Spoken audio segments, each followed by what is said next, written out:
નમસ્કાર ડીવીલાઈ ન્યૂઝમાં આપનું સ્વાગત છે। છોટાઉદેપુર જિલ્લાના પાવી જેતપુર તાલુકા મથકે વારંવાર વીજળી ગુલ થઈ જતા રહીશોમાં રોષ વ્યાપ્યો છે। આમ તો સરકાર દ્વારા 24 કલાક વીજળીનો ઢંઢેરો પીટવામાં આવી રહ્યો છે, તો બીજી તરફ પાવી જેતપુરમાં કંઈક અલગ જ જોવા મળી રહ્યું છે। વરસાદનું એક જ ઝાપટું પડતાની સાથે જ વીજળી ડૂલ થઈ જતી હોય છે। પ્રી મોન્સૂન કામગીરીના નામે પણ મીંડું જોવા મળી રહ્યું છે। હાલમાં 21મી સદીના યુગમાં તમામ ઉપકરણો, ઉદ્યોગો, વ્યવસાયો, ઇલેક્ટ્રિક ઉપકરણોમાં ઇલેક્ટ્રિક વીજળી એ ફરજિયાત થઈ ગયેલી છે, જેનાથી નાના મોટા દરેક વેપારીઓ અને ઉદ્યોગપતિઓનું તંત્ર ચાલતું હોય છે। પરંતુ ગ્રાહકો પાસેથી મસ્ત મોટા વીજળીના બિલ વસૂલ કરતી વીજ કંપનીઓ અને આનાથી કોઈ ફરક પડતો નથી। ગમે ત્યારે વીજળી ડૂલ થઈ જાય છે।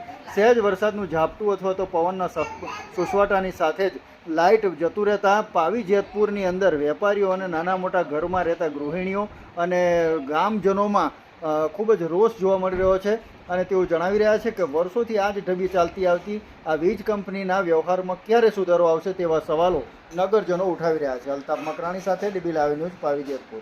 ઘણા સમયથી લાઇટનો પ્રશ્ન છે અમારો। નાના છોકરા હોય છે, દસમાના ટાઈમે લાઇટો જતી રહે છે અને અમે જ્યારે કંઈ પણ રજૂઆત કરીએ છીએ તો ફોન ઉપાડતા નથી, એટલે આ તકલીફ બહુ મોટી છે। અમારા વિસ્તારની મેં પાણી ભરાઈ રહેલું હોય છે, તો ઝેરી જાનવર પડવાની ધાક લાગે લાઇટ ન હોવાથી।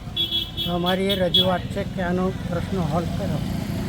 આવી જેતપુરમાં અવારનવાર કોઈ પણ જાણ કર્યા વગર પણ લાઇટ જતી રહે છે અને એ જાણ કર્યા વગર લાઇટ જાય એટલે અમારા ધંધા રોજગાર એવા અટવાઈ જાય છે કે એની પૂછવાની વાત નહીં। અને રાત બરાત બી લાઇટ ગમે ત્યારે બી જતી રહે તો ટાઈમ વિહોના લાઇટ આવે એમ।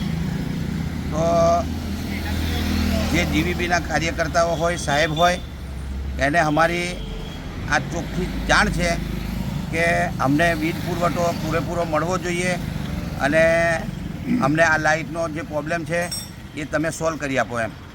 તો હવે કોઈ નક્કી નથી, છેલ્લા 6 મહિનાથી ઘણા ટાઈમથી આ લાઇટને લગતી સમસ્યા છે।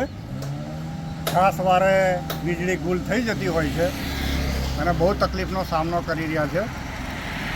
એની વેપાર ધંધા પર બી બહુ માઠી અસર પડે છે અને ગમે ત્યારે અડધી રાતે બી લાઇટ જતી રહેતી હોય છે।